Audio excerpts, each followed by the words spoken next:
Minnesota is the only state that regulates what is a federally non-regulated industry.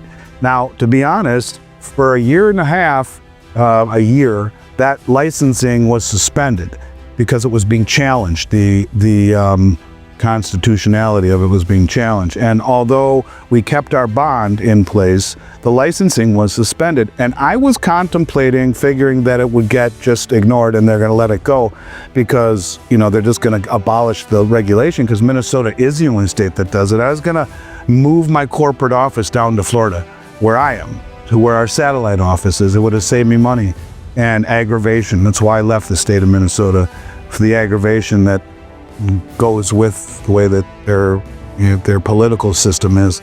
Anyways, they have since reestablished the licensing. So in an industry that is federally non-regulated, that allows literally, as far as I'm concerned, criminal enterprises like these companies, and they are flat out criminal. They know exactly what they're doing, and they're stealing from people. It's some of the worst stuff I've ever seen. It took on a life of its own when I started talking about it. And they all do the same thing. Quarter-ounce gold coins typically from mints that you've heard of. You won't find designs like that on any website. They'll say they're premium coins or special coins. The rich people are doing it, which is the furthest thing from the truth. They're limited edition. They'll say it's because these mints allow you to buy a die as long as it doesn't compete with what they're doing, and nothing that they would ever. You can't do a Canadian maple leaf die, but you could do a Canadian buffalo. They don't make the buffalo gold coins. Well, we have the rare Canadian buffalo. That's because they allow you, if you buy enough of them, to make something that no one else, or that they don't make, and you get a proprietary use of it. You're the only one who has it. In essence, you're calling something special that really isn't special, because when the other dealers get it, they don't want it. It has no liquidity. No one buys it, so it sits on their shelf forever, earning nothing but dust. The cost of carry means that they'll pay you 99% of melt value and melt it down because no one wants it. Not to mention the prices that they're paying are massively higher than what you can buy a 1/4 ounce gold eagle for. Imagine paying $60 to $100+ per ounce above spot price, or even 100% or more markup on nuanced fractional coins. Many dealers make massive profits, contrasted with reputable dealers who may earn only 2 to 3% margins on larger orders. This grave disparity signals predatory business models.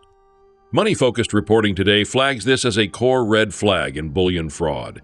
Excessive premiums indicate exploitation, not craftsmanship. The industry's pulse shows that thick margins are often a warning, not a warranty.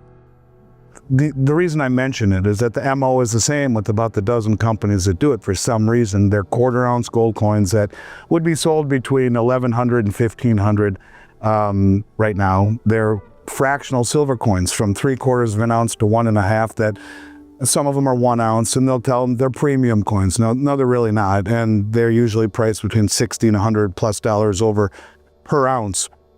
These companies are making 100% plus profit. We make 2 or 3% profit at most, and usually on larger orders less. And so it's beyond horrible. And as an aside, and when you're trying to decide, by the way, most of those paid spokesmen have no idea this is going on because they just get paid. Maybe they get to buy gold eagles at cost, whatever it is, they don't know, and they're not spending the time, nor are their publicists looking into this.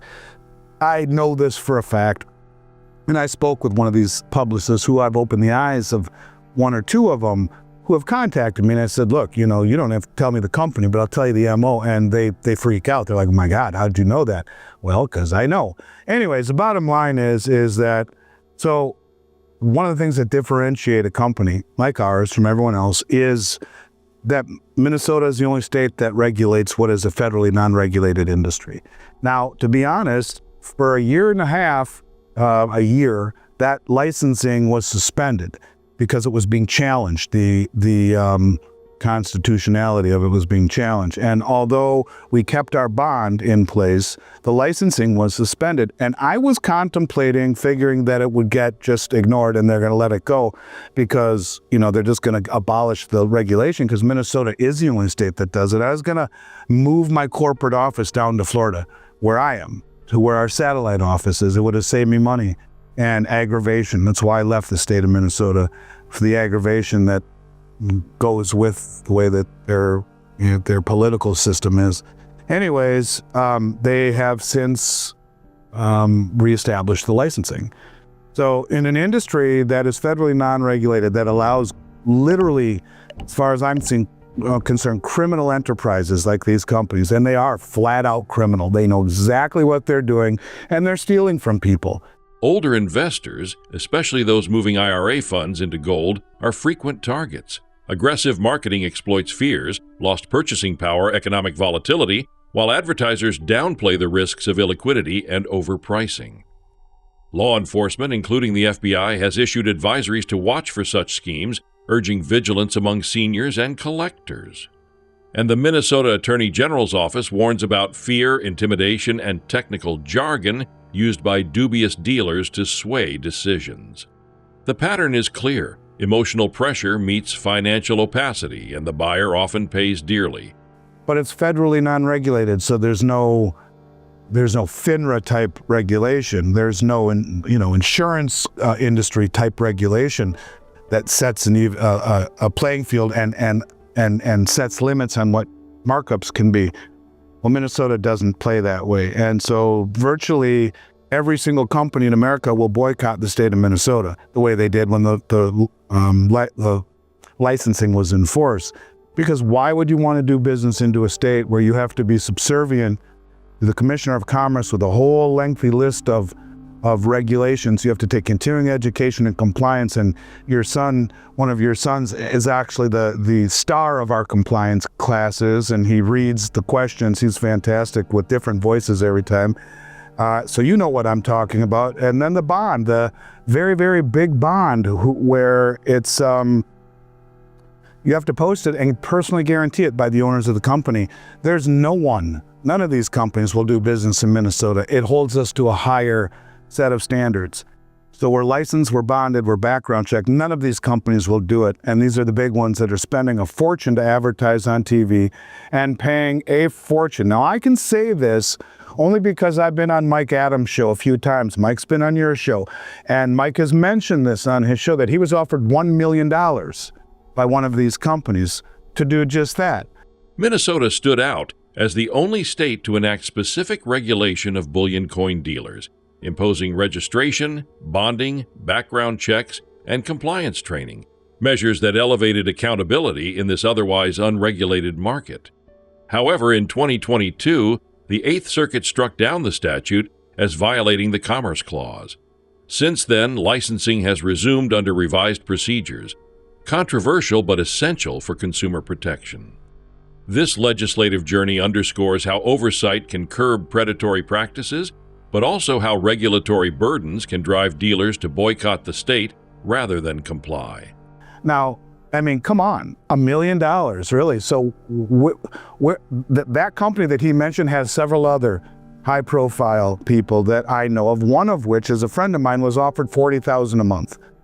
So when you talk about the amount of money that this company is offering people like Mike and this other gentleman who I don't have the permission to mention his name, but you'd all know his name. The reason that, you're getting all of these promotions is people think, wow, must be a very profitable industry, and why not? I believe in gold, and so they endorse it. But the truth of the matter is that amount of money, the markups in this industry are on par with a grocery chain. I mean, you don't make much in the way of markups. And this is why these companies are the way they are. They're predatory. They work on typically older demographics. They work with IRAs, something you're not looking at every day. And they're telling people delusions of grandeur. And we're promoted and recommended by, A, B, and C.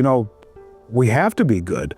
And by the time people figure it out, the majority of them, some of them pass away. It's IRAs. Some of them never look at it. And the ones that do, they appease them so they don't drink their own bathwater. But I'll simply tell you this, that if you've fallen into this category of either really high-priced proof coins, much, much higher than what you can buy the regular gold eagle for, or the regular silver eagle for, or regular Canadian maple leaf, and or quarter ounce gold coins. Don't ask me why they're all quarter, but they are. Or fractional silver coins. Those quarter ounce coins will be between $950 and $1,500. You've paid way too much. To protect yourself, always compare prices to bullion spot values. Avoid vague exclusive coins, especially without transparent buyback terms. Favor recognizable bullion like American Gold Eagles, Canadian Maple Leafs, Austrian Philharmonics, items whose value tracks metal content, not hype.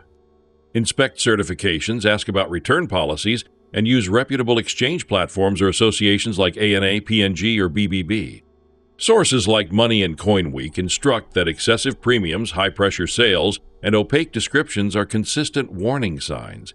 Investors deserve clarity, not just shiny packaging. Silver coins between 60 and 120 an ounce, you've paid way too much, 3 to 4 times. So that's what we've done, and we've helped a lot of people. And I try and take the higher road and not throw these companies under the bus, which would be very easy for me to do right here, right now, and to show with names redacted, invoices that would blow your mind. Instead, I just simply say, they all do the same thing for some strange reason. And I'm sure there's some commonality in reasoning behind it, or maybe even an origin where these companies all come from. But it's worse than I'm painting it out to be, and worse than you painted it out to be. I've seen people's lives destroyed. I've seen 85-year-old men cry to me that I'm going to be divorced by tomorrow morning when my wife figures this out. I've seen people's lives literally upended by these companies who have little or no remorse or soul. And I don't know, karma to me is a very deep thing, and deeper than I think the word explains. And what goes around comes around. But I don't know how these people look in the mirror or look at their mom and dad in the face, knowing that, you know, this could be my mom and dad who you're screwing for the rest of their lives. And it's that bad. So I don't know if you intended for me to go this deep down that rabbit hole, but it's something that I'm very passionate about. And if you have been tied up in this, reach out to us. Don't be embarrassed. There's no shame in this. These people are professional con artists, and we're happy to help you, give you an appraisal of what you can do if you decide you want to do it, give you a roadmap to getting back to where you should be, and answer your questions with no obligation. We don't expect anything for it, and we're happy to help any way we can. For those who found themselves overcharged or trapped in illiquid investments, you're not alone, and it's not your fault. Reach out for no-obligation appraisals or redemption pathways. Many self-described fraud experts and consumer advocacy outlets offer guidance. Connect with them. Document your transfers, ask for itemized invoices, and compare melt value to purchase price. With informed action, you can recover value or plan corrective steps. The goal: empower investors, restore financial peace of mind, and encourage transparency in precious metal markets. A lot of these elderly folks say to me throughout the years, yeah, you know, I just want to leave this for my kids so they have something. I'm not going to need it. And so they don't even look at it. And, oh, well, they told me 5 years. Well, one of them says 3 years. And one of the clients that we were talking to recently tried to get out and held their feet to the fire. And their supposed 3-year price, which was 40 days from now, was so much higher, supposedly, which in essence, they're just saying that to get out of hot water. The difference between what they'd pay them today versus 40 days from now is night and day. Now explain that crap to me. So in essence, it's all a big fugazi. It's all a big con game, and shame on these people, and shame on you know, there not being any oversight into these companies. You know, that's the reason why, even to my own detriment, financially, and really just so much more difficult to have an office in Minnesota because of all of this. But it does hold us to a higher standard. Don't take my word for it. Take the state of Minnesota, our license, our bond, our background checks. If any one of us who represent Miles Franklin have had a felony related to financial services, you're out forever. You're disqualified. So it represents, I think, a much more even playing field in what is a federally non-regulated industry. And some of these people have found out a way to, in essence, victimize with a smile on their face to a tune of unimaginable proportions. I mean, the stuff I've seen, I can't even begin to tell you. So glad you brought it up. It's worth being redundant about. If we help one extra person, it's a good thing.